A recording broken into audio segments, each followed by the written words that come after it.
क्या है? प्रकाश। यानी प्रकाश के बारे में जानेंगे कि प्रकाश क्या होता है, इसमें क्या गुण होता है, उसके बारे में पढ़ेंगे। उसके बाद अगला क्या है? प्रकाश का परावर्तन। यानी प्रकाश का परावर्तन क्या होता है? जैसे एक एग्जाम्पल के तौर पे, जैसे कभी कभी तुम बचपन में आईना लेके ऐसे ऐसे कभी चमकाया है ना, यानी प्रकाश यहाँ से आया, यहाँ से घूम के उधर चला गया, तो उसी को बोलते हैं परावर्तन। तो उसको भी अच्छे से जानेंगे। फिर प्रकाश के परावर्तन में नियम आता है तो वो पढ़ेंगे। अब प्रकाश का परावर्तन, अब प्रकाश का परावर्तन देखो, तुम्हारा जो आईना है कैसा आईना था? एकदम प्लेन था। तो उस प्लेन को ही बोलते हैं समतल दर्पण। क्या बोलते हैं उसको? समतल। तुम्हारा जो आईना क्या है? समतल है। लेकिन कभी कभी तुम देखा होगा गोलीय दर्पण, गोला, जैसे मोटरसाइकिल सब में देखा है कैसा रहता है? ऐसे रहता है कर्व। या तुम अपना चम्मच देखो, उससे भी तुमको प्रकाश का परावर्तन होता है क्या? हाँ, सबसे सिंपल सी बात है, चम्मच लेके आना कल। उसके बाद गोलीय दर्पण, और गोलीय दर्पण भी दो तरह का होता है, एक होता है उत्तल दर्पण, एक होता है अवतल दर्पण। यानी उत्तल अवतल क्या होता है उसके बारे में जानेंगे।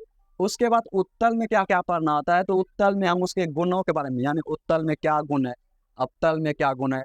तो उसके बाद उसके प्रतिबिंब, यानी उसका प्रतिबिंब कैसा बनेगा। कभी तुम अपना मुंह को, चम्मच में जाता है चम्मच है सबके पास, तो उसको मुंह में देखना, तुम्हारा मुंह कैसा दिखा पड़ेगा, फिर पलटा के देखना तुम्हारा मुंह कैसा दिखा पड़ेगा, हबड़ा रंग का।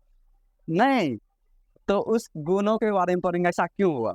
उसके बाद तुम लोग अपने आईना में मुंह देखते हो, इधर का नाक इधर आ जाता है, देखा है ना, इधर नथिया पहनी तो इधर नथिया आ जाएगा। नहीं, तो वो क्यों होता है, तो उसके बारे में वही होता है विशेषता। आखिर क्या बात है। नहीं, कभी कभी तुम सुना होगा एम्बुलेंस में उल्टा अक्षर लिखा होता है, क्या है ना, एम्बुलेंस है क्यों लिखा हुआ रहता है, तो वो सब पढ़ेंगे इसमें। और उसके बाद इमेज पढ़ेंगे, यानी इमेज मतलब प्रतिबिंब, प्रतिबिंब तुम्हारा फोटो कैसा बनता है। तो प्रतिबिंब में क्या पढ़ना, तो होता है दो तरह का, एक होता है आभासी, एक होता है वास्तविक, और एक काल्पनिक।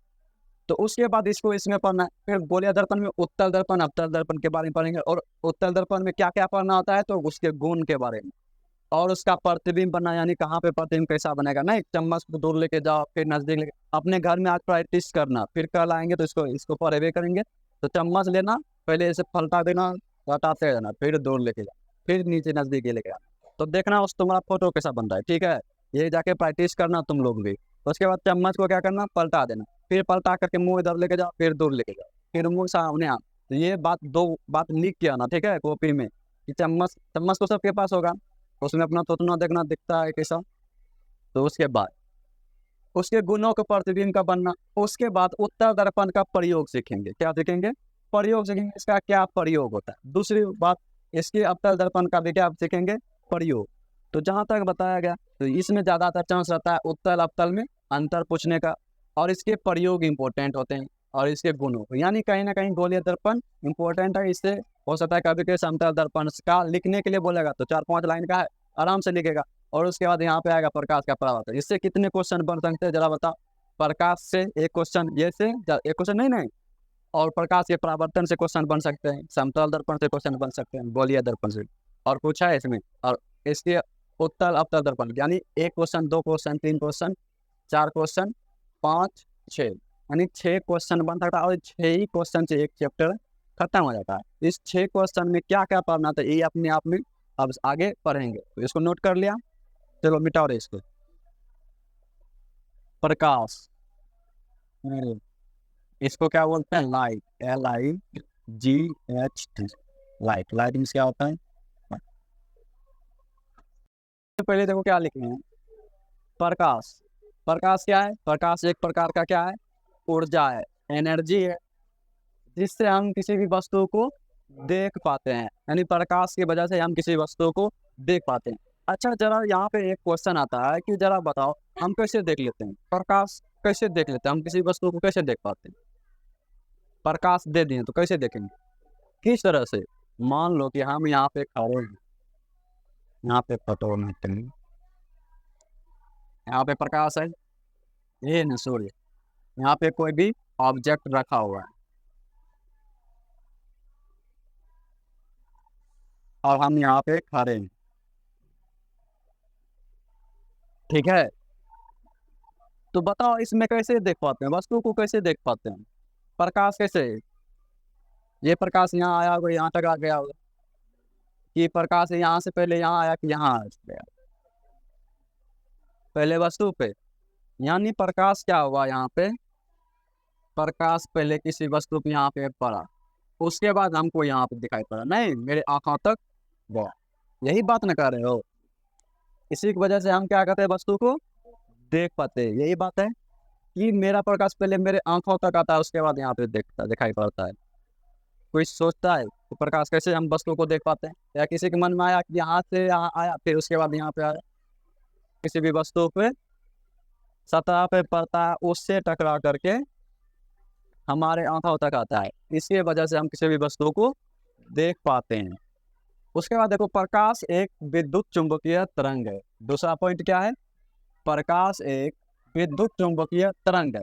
तो विद्युत चुंबकीय तरंग का मतलब क्या होता है कि इसको किसी भी चीज का जरूरत नहीं पड़ता है इसको बढ़ने, आगे बढ़ने के लिए। जैसे ध्वनि को, सुना आप ध्वनि पढ़े हैं 9th क्लास में, पढ़े थे ना, तो ध्वनि को आगे बढ़ने के लिए किसका जरूरत पड़ता था, माध्यम का जरूरत पड़ता था, नहीं तो माध्यम का जरूरत पड़ता था, क्यों, उसका माध्यम क्या होता, हवा होता था, ठोस होता था, द्रव गैस होता था। लेकिन इस प्रकाश को कोई भी माध्यम नहीं होता है, तुम इसको माध्यम का जरूरत भी नहीं पड़ता है, जिधर चलाना है चला दो, नहीं इसका ना हवा यानी निर्वात, निर्वात मतलब जहाँ पर कुछ भी नहीं होगा फिर भी वहाँ प्रकाश ये स्पीड चल सकता है। इसीलिए हमने कहा प्रकाश एक विद्युत चुंबकीय तरंग है, इसको कोई भी चीज माध्यम की जरूरत नहीं पड़ता है प्रकाश में, लेकिन ध्वनि को माध्यम की जरूरत पड़ता है, ठीक है। तो इसलिए प्रकाश एक प्रकार का क्या है, विद्युत चुंबकीय तरंग है। मतलब बोलेगा विद्युत चुंबकीय तरंग क्या है, तो वैसा माध्यम जिसमें जिसमें कोई चीज का माध्यम ही ना हो, माध्यम का जरूरत ही ना पड़े, तो उसी को बोलेंगे विद्युत चुंबकीय तरंग। अगला क्या है, प्रकाश हमेशा सीधी रेखा में चलती है। कहाँ चलता है, सीधी रेखा में, क्योंकि वो दारू नहीं पीता। प्रकाश दारू नहीं पीता इसलिए वो सीधे चलेगा, जो दारू पिएगा वही टेढ़ा चलेगा। यानी यहाँ पे लाइट दारू नहीं पीता है, जब नहीं पीता है तो ये हमेशा क्या चलेगा, सीधे ही चलेगा। हाँ, ये सीधी तब तक चलेगा जब तक तुम उसके आगे में ठोकर ना लगा दो, नहीं कोई वस्तु यानी ऑब्जेक्ट को सामने ना ला दो। अगर मान लो प्रकाश सीधी, मान लो कि हम टॉर्च बारें, और टॉर्च जब सीधे बारेंगे आगे में ला दिए आइन, आर पास चला जाता है, जाएगा राइट पर, तो हम तो बोले प्रकाश सीधी रेखा में, लेकिन सीधी रेखा में जाएगा, और आगे में अगर वस्तु रखा दें, ऑब्जेक्ट रख दें, तो उससे टकरा के वापस चला जाएगा, नहीं माध्यम से, तो उसी माध्यम में लौट जाएगा। हाँ, हमारा अगर हम पानी रख देंगे आर पार चला जाएगा, नहीं तो होता है एक माध्यम से दूसरे माध्यम को हो जाता है अपवर्तन। अगर तुम सामने में रखते और परावर्तन हो गया तो हो गया प्रकाश का परावर्तन।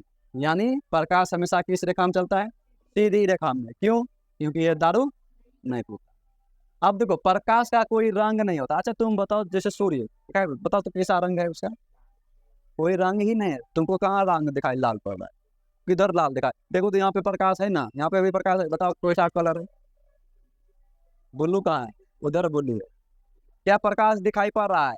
देखो एक अद्भुत कहानी ऐसी है कि प्रकाश का कोई रंग ही नहीं है, जब प्रकाश का कोई इसका कलर कोई दिखाई पड़ रहा है, देखो कहाँ पे है, ये दिखाई तो पड़ रहा है, लेकिन इसका कलर कैसा दिखाई पड़ रहा है, नहीं दिखाई पड़ रहा है, लेकिन हम लोगों को दिखाता है अपने अंदर, इसका कोई कलर नहीं है, फिर भी ये अपने आप को हम लोगों को दिखाता है। इसलिए प्रकाश का कोई रंग नहीं होता, प्रकाश का कोई रंग नहीं होता, अगर होता है तो बताओ कौन सा कलर होता है, लाल, हरा, पीला, वैसा दे रहे लाल है नहीं।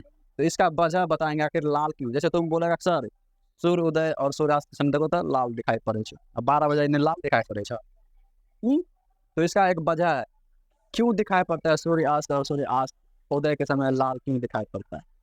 तो इसका एक ही वजह है, सिंपल से याद है ना, कि इसमें लाल रंग का जो तरंग धैर्य है सबसे अधिक होता है, इसके वजह से लाल दिखाई पड़ता है। उसको हम पढ़ेंगे अगले अगले चैप्टर, जैसे मानव मैथ के बारे में पढ़ेंगे तो उसी सब में इसमें पढ़ेंगे, फिर लाल क्यों दिखाई।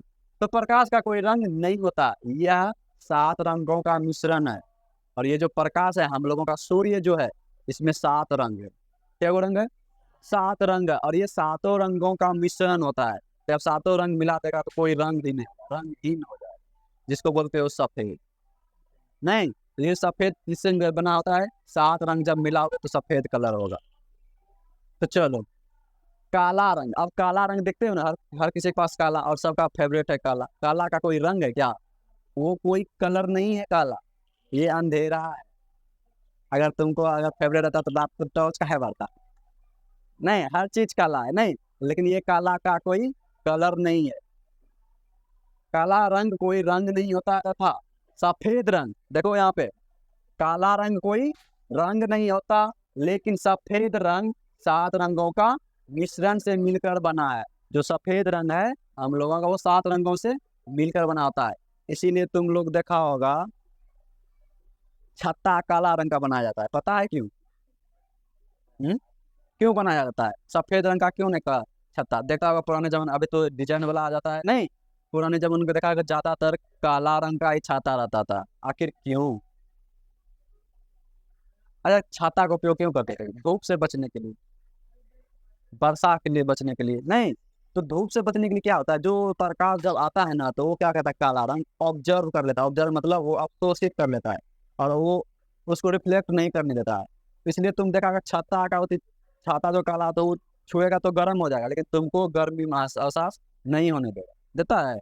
छत्ता लेके जाओगे तो कितना भी धूप में जाओगे तो तुमको एहसास नहीं होगा। उधर का छत्ता लेके जाओ, पसीना तो यो छूटो, नटा मुँह में चलो जाओ, नहीं तो ऐसी हो जाती है स्थिति। तो इसलिए काला रंग, क्योंकि काला प्रकाश को क्या करता है, ऑब्जर्व करता है, सातों रंगों के मिश्रण को ऑब्जर्व कर लेगा, उसके बाद उसको परावर्तन नहीं तो कुछ नहीं करता, वो सिर्फ ऑब्जर्व कर लेता है। इसलिए तुम लोगों को भी आगे क्या है, काला रंग कोई रंग नहीं होता, सफेद रंग 7 रंगों का मिश्रण से मिलकर बना है।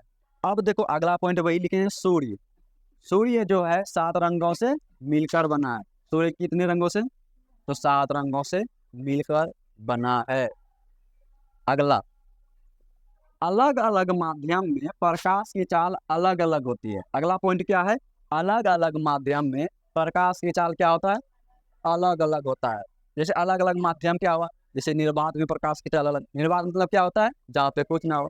पानी में क्या होगा उसका चाल, नहीं सब चीज में उसका चाल क्या होगा, अलग। जैसे मान लो कि तुमको यहाँ पे पैदल बोल रहे हो, बालू में दौड़ा देंगे, दौड़ पाओगे?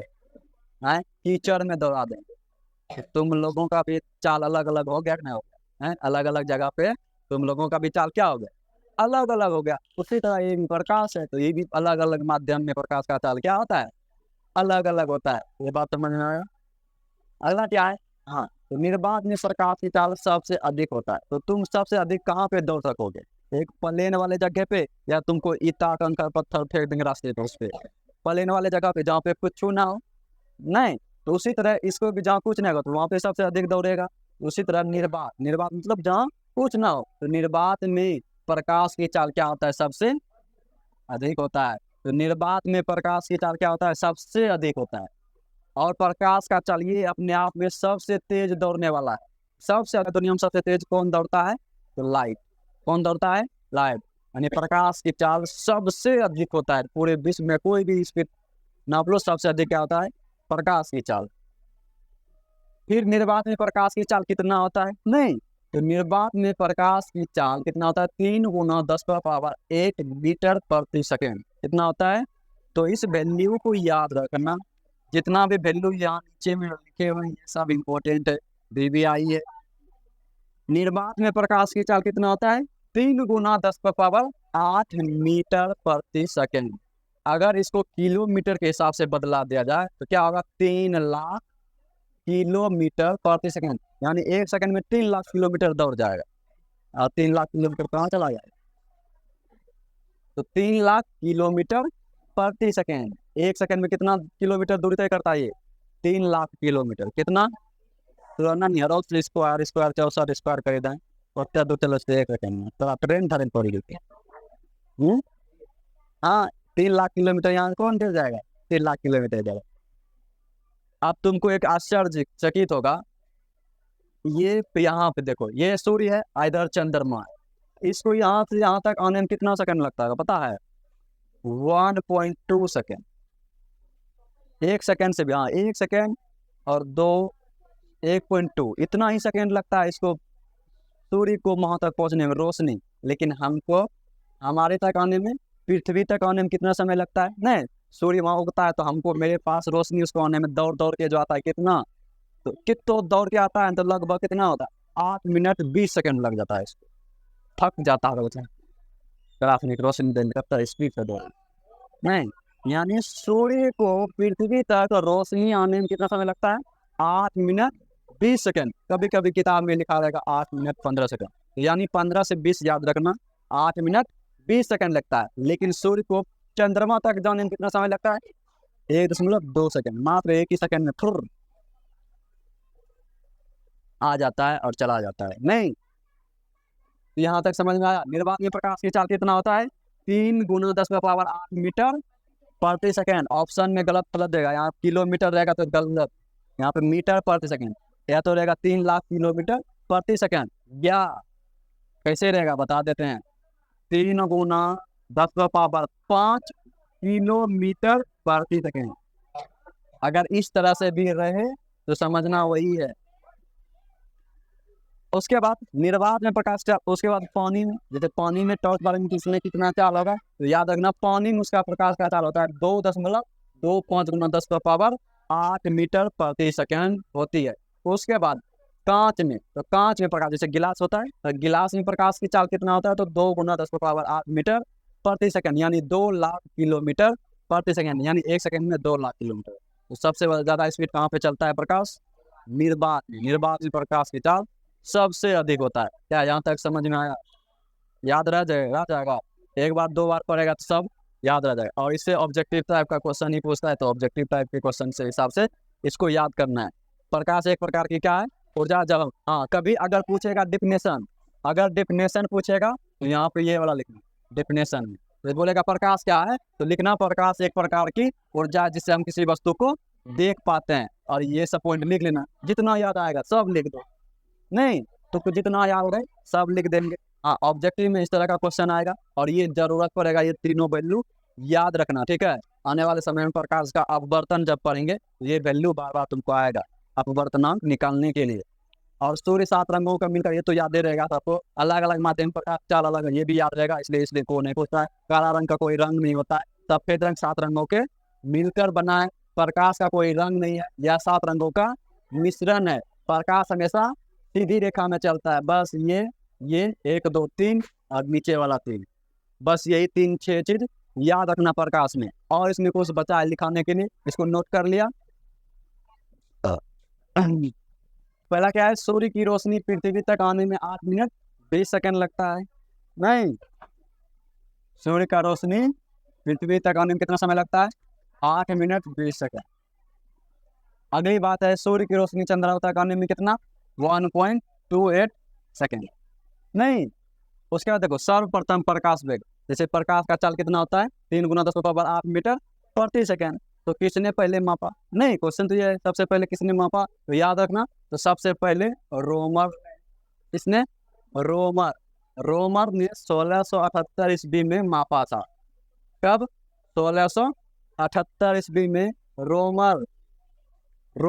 रोमर ने मापा था प्रकाश की वेग या प्रकाश की चाल, कोई भी रहे। तो अगर पूछेगा सबसे पहले प्रकाश का वेग या चाल किसने मापा था? तो रोमर ने, याद रखना। अब देखो प्रकाश की दोहरी प्रवृत्ति होती है। जैसे एक लड़के को देखो, कभी डांसर को देख लो, कभी लड़का का रोल कर लेगा तो कभी लकड़ी का रोल कर लेगा। नहीं डांसर करता है, यही ना। तो यानी इसी तरह प्रकाश का कहना है, प्रकाश मतलब होता है उसका भी दोहरी प्रवृत्ति है, तो मतलब 2 रंग, तो 2 रूप है। क्या क्या रूप है? तो पहला क्या है? न्यूटन के अनुसार कहना है कि प्रकाश कणों से मिलकर बना है। प्रकाश किससे बना है? कणों से। क्लास 9 में पढ़ा था ना, सभी चीज किससे बना है? कणों से। तो न्यूटन ने यही कह दिया कि प्रकाश भी किससे बना है? न्यूटन, कणों से मिलकर बना है। इसलिए जिसे हम क्या कहते हैं? कणिका। क्या बोलते हैं? कणिका। प्रकाश कणों से मिलकर बना, किसने कहा? न्यूटन ने। और जिसे हम क्या कहते हैं? कणिका कहते हैं। अगली बात, फिर आया एक नया साइंटिस्ट जिसका नाम था हाइगेंस। इसके बारे में क्लास 12 में पढ़ेंगे फिजिक्स में। तो ये हाइगेंस 1678 के अनुसार क्या बोल रहा है कि प्रकाश क्या है? तरंग है। प्रकाश क्या है? तरंग को देखी हो क्या? तरंग एक होता है थोड़ा दीप, क्या होता है? प्रदीप्त वस्तु, दूसरा होता है अप्रदीप्त वस्तु। उसके बाद पढ़ेंगे पारदर्शी,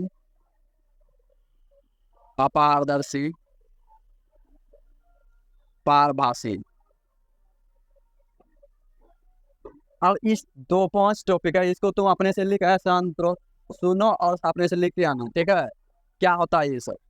तो समझो, प्रदीप्त वस्तु देखा होगा कि कोई वस्तु अपने आप लाइट करता है, जलता है ना। तो जैसे देखो सूर्य, सूर्य के पास अपना प्रकाश है नहीं, टॉर्च, टॉर्च में अपना प्रकाश है। यानी वैसी वस्तु जो प्रकाश उत्सर्जित करता हो, क्या करता हो, प्रकाश उत्सर्जित करता हो, तो उस वस्तु को हम बोलते हैं प्रदीप्त वस्तु। क्या बोलते हैं उसको, प्रदीप्त। जो वस्तु प्रकाश उत्सर्जित करे उसको बोलेंगे प्रदीप्त वस्तु। दूसरी बात, जो प्रकाश अगर नहीं उत्सर्जित करेगा तो उसको क्या कहेंगे, अप्रदीप्त। क्या बोलेंगे, अप्रदीप्त। यानी वे वस्तु जो प्रकाश उत्सर्जित ना करता हो उसको बोलते हैं अप्रदीप्त वस्तु। अब अगला टॉपिक क्या है, पारदर्शी। अच्छा, एक चीज इसमें उदाहरण के तौर पे एक आता ज्यादा है, चंद्रमा कौन सी है, प्रदीप्त है कि अप्रदीप्त है। चंद्रमा क्या है, क्या प्रकाश उत्सर्जित करता है, चमकता है क्या, देखा है क्या, नहीं देखा है। प्रकाश होता है उसको, चंद्रमा को प्रकाश होता नहीं होता है। तो चंद्रमा को अपना प्रकाश नहीं होता है, तो कैसे होता है, तो उसका सूर्य की रोशनी के कारण चमकता है नहीं। दूसरी बात, बादल, बादल प्रदीप्त है कि अप्रदीप्त है, अप्रदीप्त है, उसको भी अपना प्रकाश नहीं। तारा, रात में चमकता देखा है ना, तो तारा क्या है, प्रदीप्त है कि अप्रदीप्त है, प्रदीप्त है, वो चमकता है। तो सूर्य क्या है, तारा है कि ग्रह है, तारा है, तारा है रे, सूर्य तारा है रे, वो गोल से तारा है ना, इसने देखा है ना। अच्छा, एक प्रकार का तारा है ये। ग्रह क्या है, प्रदीप्त है कि अप्रदीप्त है, ग्रह क्या है, पता नहीं ग्रह क्या है, ग्रह अप्रदीप्त है, उसको नहीं। अगर सूर्य को अगर प्रदीप्त रहता तो ये ग्रह, पृथ्वी भी एक तरह का क्या है, ग्रह है, तो ये चमकता रात में ना, टॉर्च बारते हैं तब दिखाई पड़ता है। इसका मतलब इसके पास ग्रह होती लाइट नहीं, अपना प्रकाश नहीं है, इसका मतलब ये भी क्या है, अप्रदीप्त है। समझ में आया। तो ये कुछ बेसिक बेसिक जानकारी थी जो याद रखना। ग्रह, ग्रह क्या है, अप्रदीप्त है। तारा क्या है, प्रदीप्त है। चंद्रमा क्या है, अप्रदीप्त है। सूर्य क्या है, प्रदीप्त है। तो ये 4-5 को उदाहरण लिख लेना उसमें, ठीक है। तो यानी प्रदीप्त और प्रदीप्त को क्या करना, अपने से कॉपी में नोट्स कर लेगा, ठीक है, नोट वाले कॉपी में। प्रदीप्त वस्तु क्या है, अप्रदीप्त वस्तु क्या है। उसके बाद पारदर्शी किसे कहते हैं ये भी लिख लेगा। अब देखो पारदर्शी, पारदर्शी क्या हुआ, जैसे तुम उजला पन्नी देखे हो ना, लेते हो तो दिखाई पड़ता है आर पार, जैसे लोहा का मुंह नाक मोटा लग जाता है, नहीं रे, बात सही। काला पर निकले तो दिखाई पड़ता है क्या, नहीं दिखाई पड़ता है। यानी जिस वस्तु, जैसे कोई भी जिस पदार्थ से आर पार दिखाई पड़े उसको बोलेंगे पारदर्शी। जिसमें कुछ जैसे आर पार दिखाई नहीं पड़े जिस वस्तु से, तो उसको क्या बोलेंगे, अपारदर्शी। जिससे कभी कुछ छू झलकता है, कुछ छू नहीं दिखाई पड़ता है, ऐसा देखा है क्या। कुछ ऐसा वस्तु पदार्थ होता है जिससे थोड़ा सा दिखाई पड़ता है, थोड़ा सा दिखाई नहीं पड़ता है, तो उसको बोलते हैं पारदर्शी। या ऐसे जिस पदार्थ से प्रकाश आर पार चला जाए उसको बोलते हैं पारदर्शी। जिस पदार्थ से प्रकाश आर पार नहीं जाए उसको बोलेंगे अपारदर्शी। जिस पदार्थ से प्रकाश थोड़ी मात्रा में पार कर जाए इसको बोलेंगे पारदर्शी। उदाहरण के तौर पर अगर ले पानी, तो पानी क्या है, पारदर्शी है ना। लेंस, लेंस क्या है, तुम्हारे नाना वाला चश्मा क्या है, पारदर्शी नहीं, उससे आर पार दिखाई पड़ता है। अगर उसके पास दर्पण लगा देंगे तब दिखाई पड़ेगा, कहते है हम दू आंख धर के नहीं दिखाई पड़ेगा, आगे वाला दिखाई पड़वे नहीं करेगा, तो वो क्या हो जाएगा, अपारदर्शी। अब तुम क्या करो, कागज को भिंगो दो, उसके बाद देखने का कोशिश करो, थोड़ा सा दिखाई पड़ेगा लेकिन उतना दिखाई नहीं पड़ेगा, तो वो क्या है, पारदर्शी। ईंट क्या है, अपारदर्शी है, क्योंकि उससे प्रकाश आर पार नहीं जाता। क्या इस 5 को SW तुम सब नहीं बना के लेकर आओगे, आ जाएगा, लिख लेगा अपने से, हम नहीं लिखाएंगे इसका। प्रदीप्त अप्रदीप्त क्या है, इसका पारदर्शी किसे कहते हैं, अपारदर्शी किसे कहते हैं, पारभासी किसे, तुमको अपने से लिख के आना है, ठीक है, लिख लेगा ना, कोई दिक्कत यहाँ तक, तो यहाँ तक हम समझ में आ गया। अब अगले क्लास में हम पढ़ेंगे प्रकाश का परावर्तन। तो प्रकाश के परावर्तन में एक छोटा सा टॉपिक है, बस तुरंत खत्म हो जाएगा, ठीक है। उससे पहले पढ़ेंगे किरण पुंज, नहीं किरण पुंज और प्रकाश परावर्तन कल पढ़ेंगे, और यहाँ तक सबको याद हो जाना चाहिए, ठीक है। तब तक के लिए बाय बाय।